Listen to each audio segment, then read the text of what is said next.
Hello everyone and welcome back to Let's Play Bayonetta. Now, just showing off here, I grinded for a little more money against Fortitudo right before I started this, because I wanted to get one more accessory. It's something that will become useful in a few upcoming verses in the chapter. No matter how much you ask, I'm not putting a chainsaw on your arm. So what do you want? What kind of world do people put chainsaws on their arm? That'd have to be some sort of mad world. Well, in any case, what we're going to buy here is the Gates of Despair. When you wear this accessory, it automatically aggroes, automatically taunts all the enemies there. So you makes it so that you have to fight against all the tougher enemies, in tougher forms. But in any case, let's get this Chapter 6 started. Here at the Proving Ground Ruins. Immediately when you start, turn around and look behind you, because there's our first witch tomb. And in here we will find the first of the three pieces of the next golden LP. So for here I, just switch around some of my weapons for a moment. So this is what you could do with a Panther Within, see right over there, you need to use a Panther Within to jump and catch that one crow for the Tear of Blood. The reason why you could see me cutting around here is I was trying to show off, record myself doing various cool things with the Panther Within, but I kept screwing up. I was really only able to show off one or two things. Naturally, of course, the Panther Within lets you run faster. There's another Antonio Redgrave notebook. But also, you could use it to offset combos, and you can keep a combo going when you run into the Panther for a certain amount of time. See there, I fully charged up Shiraba's EI Jutsu, and I went to Panther form, and as soon as I let go of being out of Panther form, I still had the charge going. I hadn't lost it. I held down the punch button while it happened, so you have to make sure you have to hold down the last button that you press in order to keep the offset going if you go into Panther Within. This is a pretty standard fight right in here, so there's a lot of basic affinities with the trumpets that shoot pretty easy to dodge attacks. You can get into a witch time with those really easily and use those to take out the Ardor. This is a pretty narrow corridor. Actually, using Kolshedra, the whip, might have actually been pretty good here, but the idea just didn't occur to me. Because, yeah, if you use, say, the Kolshedra whip to, say, swing around an enemy and hit a bunch of them, that really builds up your combo multiplier. So Kolshedra is only good for certain times. I'll have to be sure to show off using Kolshedra sometime. But today is not that day, this video is not that video. Sometime, though. There are other times that I definitely can think of later in the game where Kolshedra is a far more useful weapon. Before I go out to those pads, up here on this wall, you can see there's another witch tomb. And in there is the first piece of broken witch heart in here. It's a good thing I broke some of these pots, because I was able to find, some things to restore my magic. Now, apparently the description on these is that there's some sort of beast-like footprints on there. All that means is that you have to run across them really quickly, which means you have to be Beast Within to activate them, because if you don't do it fast enough, they're going to shut off.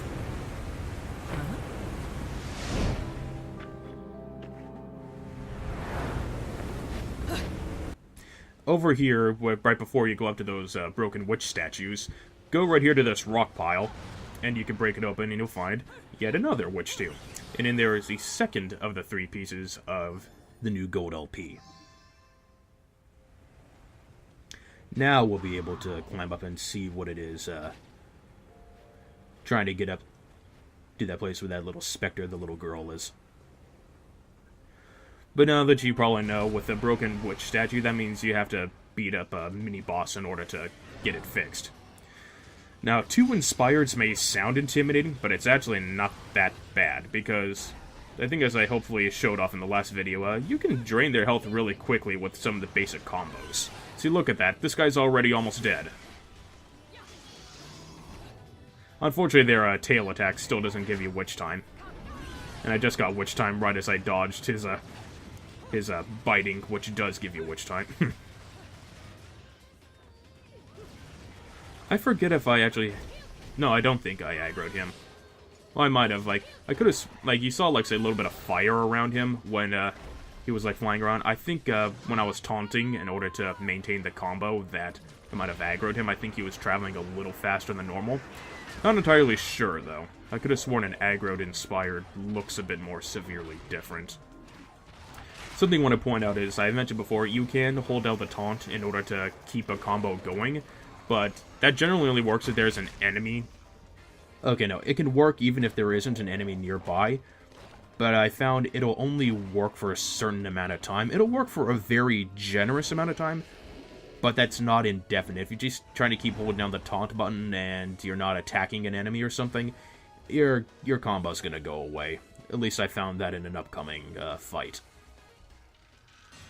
But yeah, 2 Inspired's really not that bad. All you have to do is pull out some basic combos and you'll end up pretty much getting a pure platinum on them, just as long as you can dodge their tail attacks.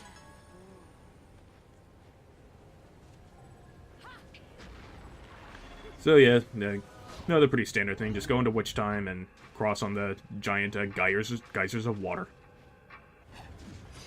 Right in here, you're gonna fight a deer in decorations. This is another pretty standard fight, but it's not the only fight in this verse. So, like after you beat it, like you're gonna have another one coming up pretty soon.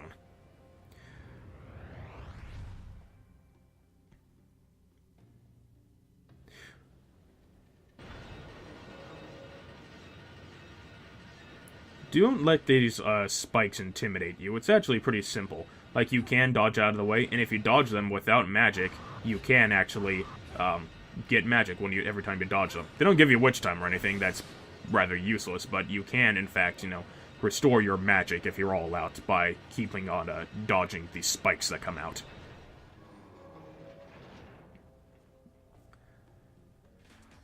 Now, I don't get a platinum for this fight, but I kept it in because I want to show you something as kind of like a warning to people like just starting out, just to like say not to rely too much on any one thing. So, for the most part, this fight goes perfectly fine, and there's really nothing really wrong with it, until the very end, when I do this. I kill all these enemies at once with a single Wicked Weave. I shouldn't have done that, because since I wasn't attacking enemies enough, like say before I hit the Wicked Weave, I didn't get a high enough combo, so I got a silver for combo, which dropped my overall ranking down to a gold. So, be forewarned, in some cases it's better to divide and conquer. Now, after you defeat that fight, you're going to go over here and you're going to enter this Alfheim. This is the only Alfheim of this chapter, but God, it's the only Alfheim this chapter needs. What you guys don't see is the hour and 15 minutes of scrapped footage of me trying to pure platinum this one. This is another use a prerequisite number of torture attacks before you win. And this is the method that I found. Taunt these first 3 enemies, and dodge, run up to one of the taunted enemies, and do a standard, like, a combo on them that ends in a Wicked Weave, then kill them with a torture attack. You gain magic when you taunt, and you gain magic when you're beating up an enemy. Try to get 3 torture attacks on these guys. That'll be enough to kill all 3 of them. But yeah, taunting is your good friend here. I smacked this guy to knock him out of his attack. If he kept going and I didn't do anything, he would have hit me probably as soon as Witch Time ended. Man, yeah, this one was really tough. See, you only have 3 hits here, so that means if you take 1 hit, that'll probably drop your overall ranking down to a gold, even if your other 2, time and combo are platinums. Against these harmonies, don't bother using any torture attacks against them. It's too long to torture attack, and it's a waste of time, and it's going to litter the battlefield with chainsaws that you don't want, and you could accidentally pick one up when you're trying to shoot the normal gun at an enemy in order to try and keep your combo going. So against those guys, just plain old take them out and try to build a high combo. Against Grace and Glory, you're probably going to want to use at least 1 torture attack to kill off one of them. So yeah, this is a long, tough fight, I hope you can tell, because you have to go up against some pretty tough enemies. Like I said, only 3 hits. You can't take 1. Like, if you had 5 hits, you can take 1 hit and still get a platinum. Not against these guys. Oh, that was so close I would manage to get Witch Time against that. And then to end it off, you have to fight a Fairness and Fearless. Oh, man.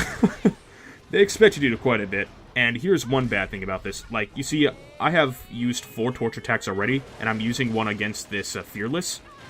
That didn't count for number 5 because it didn't kill him. Your torture attacks have to kill the enemy in order for it to count against the prerequisite number for Alfheims like this. So, like, I'm able to beat it, obviously. That's why it's in the video. But yeah, that's something you really, really have to be wary of.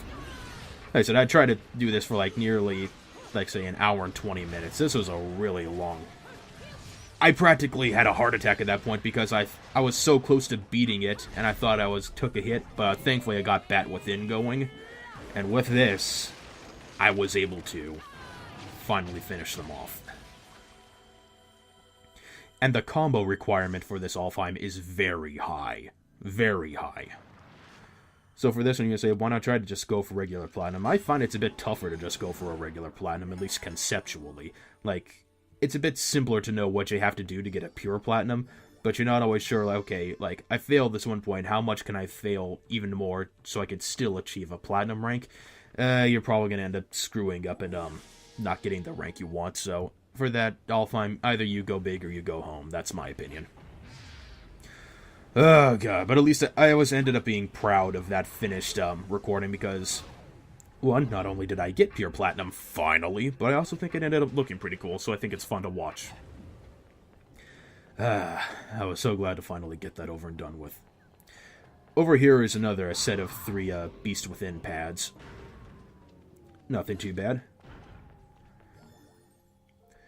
And here we get another Antonio Redgrave book. As you can see right here, I've had to redo this part here. You're going to have to fight 2 pairs of Grace and Glory, one right after the other, so... I initially really don't like fighting them on an incline, like on these stairs, because I found some of my attacks tended to miss, like some of the Wicked Weaves, like... I just found it was easier for things like my more powerful attacks to just miss, because the incline means when they move, they can move not only just away from you, but up from you, which could help you miss. So, I don't really like fighting on stairs against these guys. And like I said, you're going to get used to fighting Grace and Glory because you're going to fight them quite a lot, especially on normal mode. But yeah, as soon as you finish off one pair, the second pair just gets right up. And thankfully I use the, I believe Grace is the fire guy. I used Grace's Angel Arms in order to take out that Glory right there, so... made the rest of this fight considerably simpler. But also, that's not the end of Verse 5. There's the actual next upcoming fight is the last part of Verse 5. But that's definitely the toughest part of Verse 5, so don't worry about it too much, since there's no ranking coming up yet. How was this little girl so fast? But yeah, when you're out here, now like the rest of Verse 5 happens, and it's against some very standard enemies, so it's nothing really to worry about. Like, you don't have to worry about maintaining your combo from the Grace and Glory fights with these guys right here. However, against these 2 basic affinities, you can, after you take them out and you try to go near the ones that are shooting at you with the trumpets, you'll get this cutscene happen where the bridge will blow up, and there's nothing you can do against those affinities that are shooting you. Like, I tried to maintain my combo here because I thought the other enemies were going to pop up, so I tried to taunt in order to maintain it, but I lost the combo. But it turns out that's no big deal, because you have to walk a bit back towards this archway in order to get these applauds to show up. I think one applaud, I think the other ones with the bows. I actually don't remember what the ones with the bows are called, actually. And yeah. Oh, there's another thing to mention about that Alfheim. I could have used all these angel arms right here in this verse and would have been perfectly fine. But in that Alfheim, I really don't like using angel arms because they just killed enemies too quickly.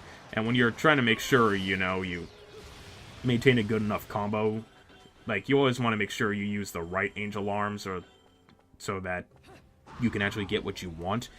And you also want to make sure you use the right one so that you don't kill enough enemies fast enough that you can't get enough magic to pull off torture attacks. So that was still kind of in the mindset of no using angel arms for that fight, even though there was really no reason for me to have to. And in the next fight as well.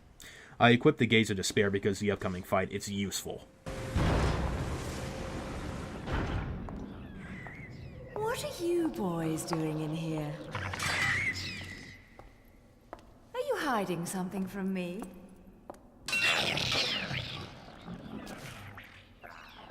Come on.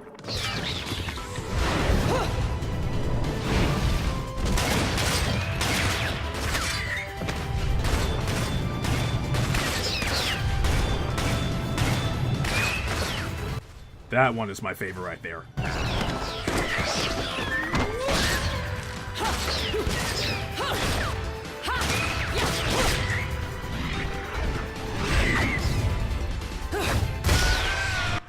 Bayonetta's got a wicked headshot. You've been cheating on me, haven't you? Someone else caught your eye? Yeah, and she's a lot younger than you are.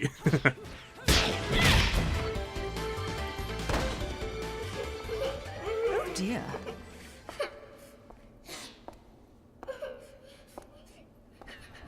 Something tells me I'm going to regret this. My sweet, lovely child. She is the key to your future.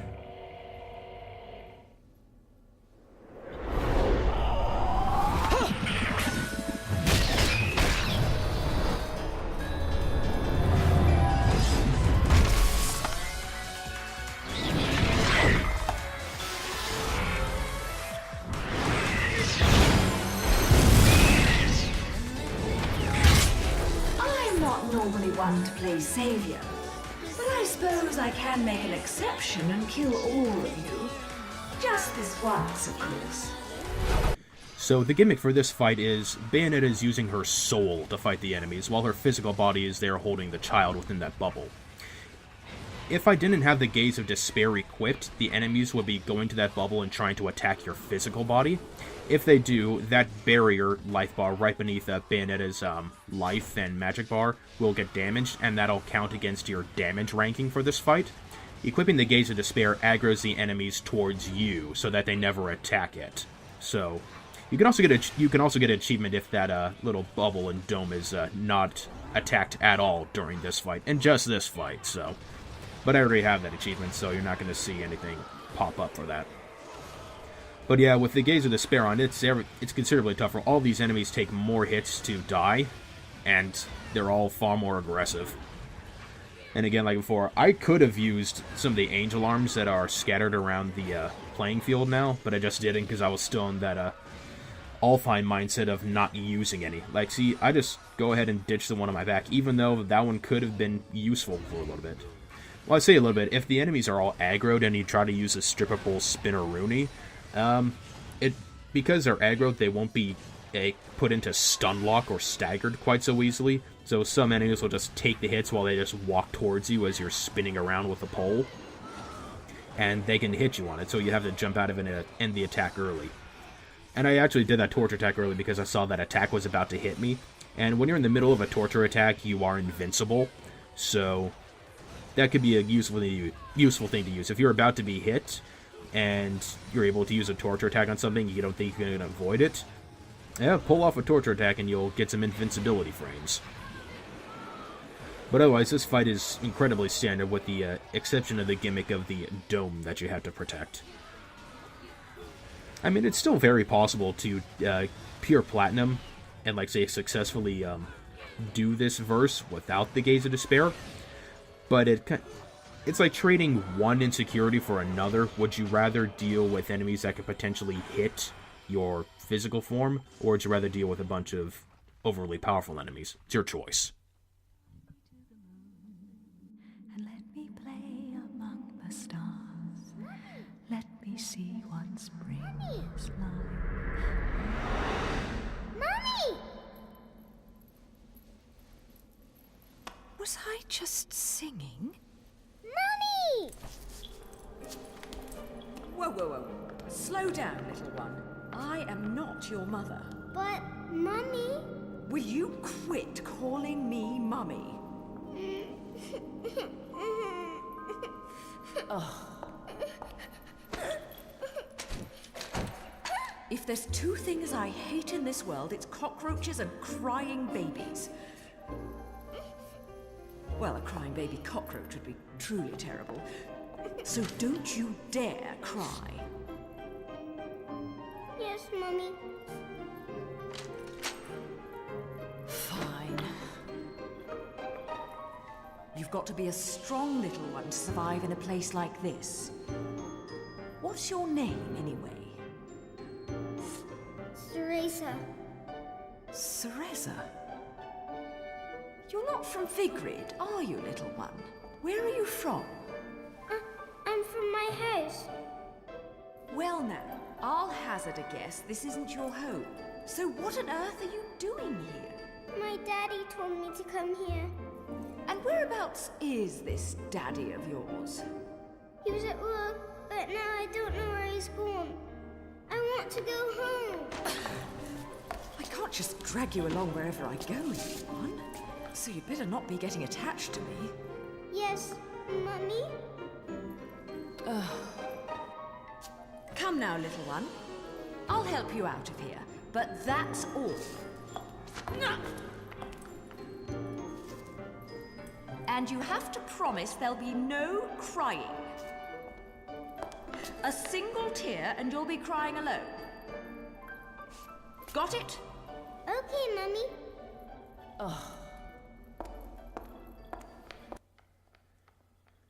Don't worry, Cereza never becomes any kind of like say escort mission burden or anything.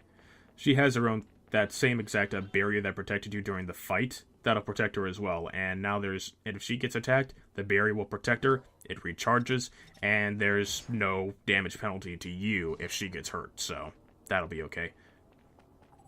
I accidentally go to the wrong door here. You're supposed to go the other one. And I make sure you unequip the Gaze of Despair for this next part. So if you run away really quickly from Cereza and like turn around to see her with the camera, she'll like warp to you. Let that whirlwind be an indication of the boss fight to come for the next chapter. So apparently the Laguna Faith is what they call, like, say, the Order of the Angels in this game. Now, this is an interesting part. You're not able to go into Purgatorio in order to fight these guys, and you're forced to pick up this street lamp, which has a very slow 3-hit combo, in order to beat up these angels here. And, like, if you dodge out of the way while you're holding it, you're gonna drop it. And you move really slowly when you're walking with it. I have no idea why she would walk so slowly, actually. I think she's, like, dealt with heavier things, but oh well. The reason why I beat up this crate here is to show that I think you can always get, like, a green laurel from this if you're in need of health. I didn't need it, but I just wanted to point that out. Now, when you get in this tunnel, this Beloved is going to go after you. You can't fight it yet. What you're supposed to do is, you're meant to use a command to lift up these dumpsters and old cars on the way, and also some of these I-beams, and just, like, throw them at them with the same exact Y button. Like, in the earlier chapters, like in Vigrid, you could pick up the old things like cars and, like, street vendor carts or something in there. This one, it's the only time when it's an actual gameplay mechanic that you have to use. You could use them in those previous chapters I mentioned before to throw against enemies, but this is the only time it's really, really mandatory to do so. Like I said, Cereza will be fine just as long as you don't dilly-dally. And when you pick up an I-beam, because it's the only thing you have, in order to actually throw it at him, press the kick button. But yeah, you can't fight him normally. You're not doing anything else. Like, this is the next part of the same verse 7, so hopefully you didn't get damaged and you just took out those enemies with the street lamp in a pretty decent amount of time. Because otherwise, this is a pretty simple verse. All you have to know is make sure you throw properly. It's not that difficult as long as you just know where to press the control stick. And you end up getting a good combo like that anyways. I just take a little time around here to break up some of the stuff around here. There's quite a few potted plants and benches to break around here for extra money and concoction materials. And there's another Antonio Redgrave entry, this time about Purgatorio itself. Like, in some ways I don't even know why oh yeah, arcade bullet. I was about to say, sometimes I don't know why I bothered showing this, because it's not like I'm really going to use the concoctions all that much for this LP, because using items is going to decrease your rank, so, and I don't really want to decrease my rank. I want this to be a all platinum run on the normal difficulty, so why would I use items?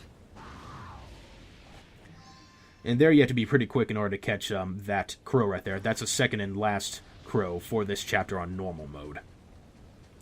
And right here is the Gates of Hell, and I only entered this place in order to get a checkpoint. Hey, check this out. What are you buying? Heard that in a game once.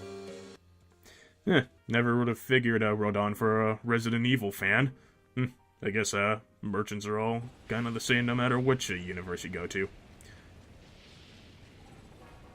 But yeah, this is similar to that other portal to Paradiso that you found in the Vigrid Catacombs where all the lava was. So we enter through here, and we'll be in Paradiso for a little while.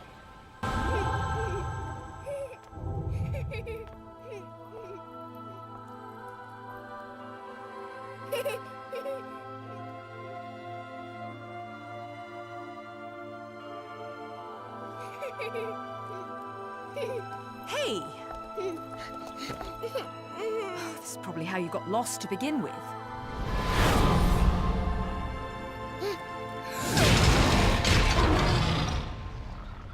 Mommy. Don't worry. It's always scary the first time you see them. So, where was I? Oh, yes. Your kind invitation. I do hope you've prepared dessert as well.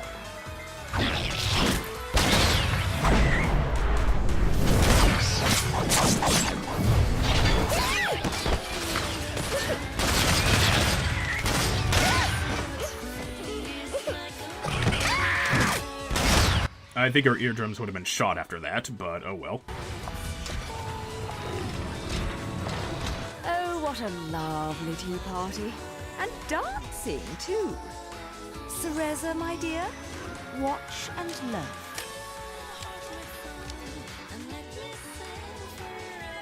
Technically, this fight with Fairness and Fearless is an optional fight, actually. You don't have to fight them. You could just run up to that beloved that's still stuck in the archway and completely skip this verse entirely. Now, this is actually the only part where Cereza becomes kind of annoying, because every time her little bubble gets attacked, the camera will always, the game will always slow down. The camera will move to focus on her, and that could break away your focus from any enemy that's about to attack you. So this is actually the only point where Cereza can be annoying to have with you. But otherwise, it's a pretty standard Fairness and Fearless fight. There's really nothing else too special about it. So you saw the game kind of went to slower motion to emphasize, hey, guess what, she's getting attacked right now, sort of thing.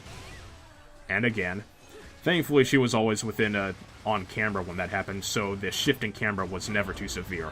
But if she was, off screen, the camera would have swung around to look at her if she got attacked, so. But it's no different than any other fights with him, so hopefully it's not too much trouble for you.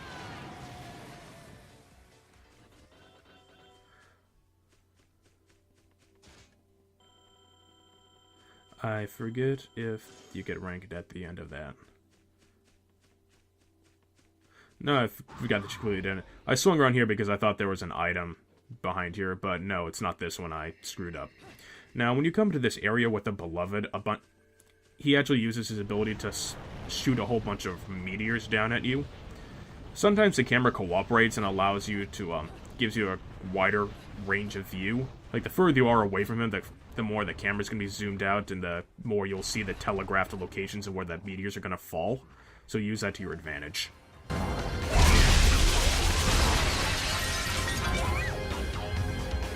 What's this?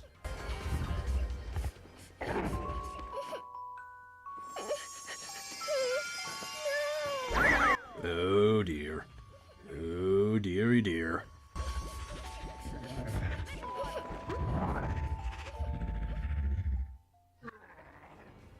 No one separates me from my bay. Now you die. Well, that's convenient. He had his great axe just hidden beneath him on the ground. Now, this giant beloved has a slightly different moveset than all the other beloveds, but since he's so big and all his attacks are easily telegraphed, it's not really all that different. Like, he used that weird sort of, like, laser shooting ability right there. That's pretty easy to avoid, just, you know, run behind him. Now, an attack that I don't show off... Okay, this little cutscene here, this always happens when you get him to half health, so that's just unavoidable. One attack that he doesn't do for me here is that he will summon meteors down at you again. When he does, if you can stand near him, and the fireballs will hit him as well. But when you stand near him, the camera like cuts off the ground floor, so you won't be able to see like the telegraphed places where all the meteors are going to fall. So I actually don't like having to deal with a meteor attack, because it's actually very tough to maneuver around to try and not take any hits from the meteors. But other than that, like I said, yeah, his moveset is different from other beloveds, but it's, you know, not anything too difficult to deal with.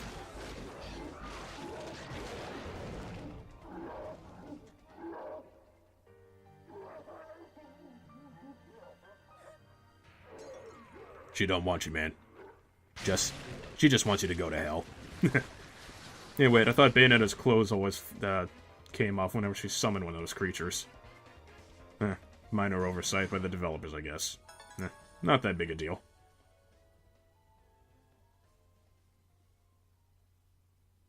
Hey, wait a minute. Well, this part here is really, really tricky, because the fake Bayonetta is going to keep sending these, like, little laser gates at you.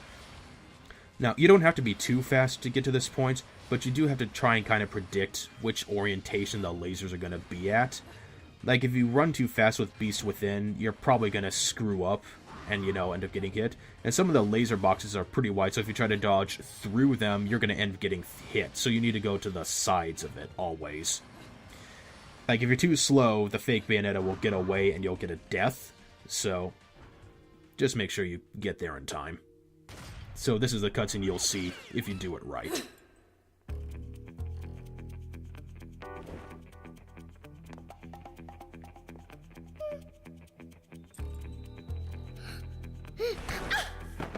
Well, that was easy.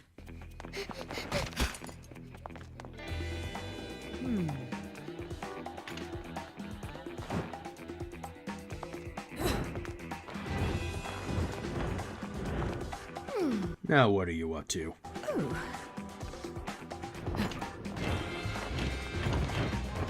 Are you trying to outdance Bayonetta? I think you're going into a fool's errand.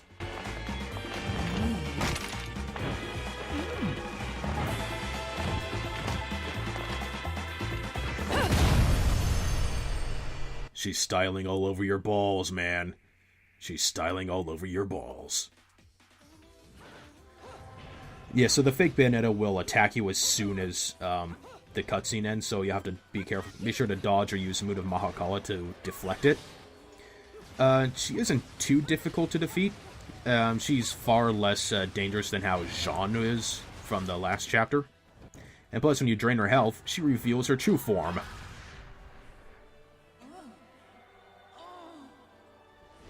Don't let the sensuality put you off. The joys can be among the most annoying enemies in the game, especially because they almost always come in pairs or in teams of 3. However, more like Jeanne, they do have some more like weapons that are kind of similar to what Bayonetta has. They have this ribbon that they use like a whip, similar to Colchedra. They have blades that act like Shuraba. And they still have the ability to shoot some of those lasers that we just spent that part of that one place avoiding. And because I ended up killing her so quickly, I couldn't show you the torture attack, which would have helped to help get a better combo ranking against her. But the torture attack is also probably the most infamous thing about them. But we'll be seeing them plenty of other times throughout the game, so don't worry about that.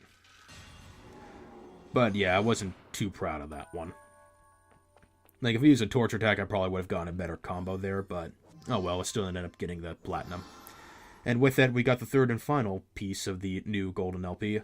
I'm going to start off the next chapter showing off what that weapon is. And then we have another journal entry, this time about the Alfheim itself. Before you enter the portal, go around behind it to just find this witch tomb so that you can get the final collectible of the stage, this next broken witch heart.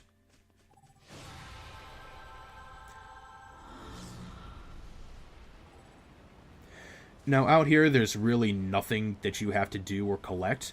All you can do is just, like, examine some of the statues around, and then you'll head into a cutscene, and then the chapter will be over.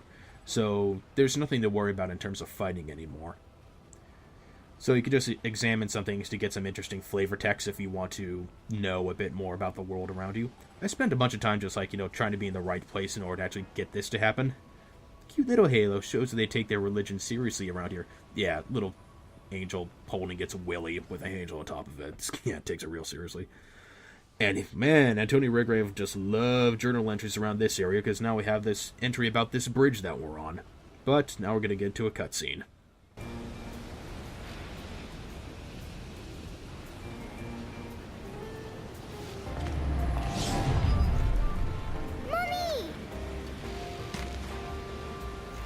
Mummy?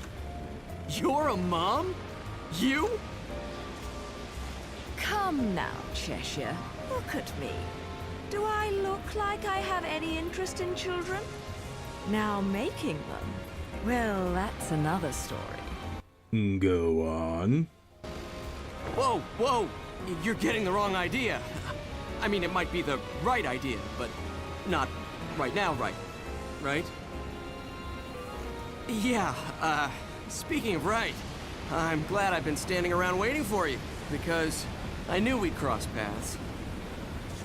See, the only way to reach the upper crust in their gated island of champagne wishes and caviar dreams is over Prominence Bridge. Oh, yes. The island. Lovely place, isn't it?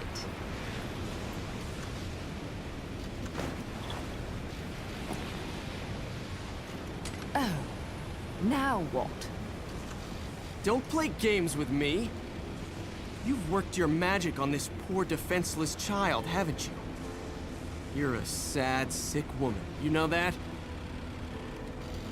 I was her age when you killed my father. Wait. No. You couldn't. Oh my God, you did, didn't you?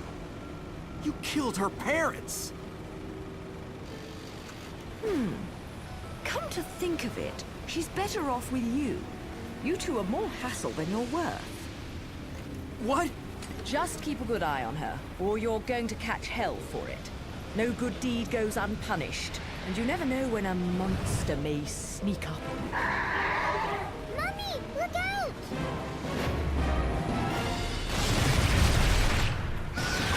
How in the...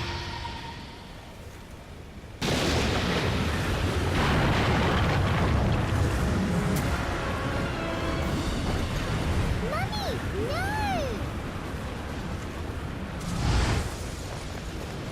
How can she see? Interesting question. But it's a question that'll have to be revealed in a later chapter. Because that is the end of Chapter 6. Yeah, with the exception of that Alfheim, it's not too painful a chapter to try and get a platinum on. But damn, that one Alfheim, man. In any case, thank you for joining me on this next episode of Let's Play Bayonetta, and I hope to see you next time.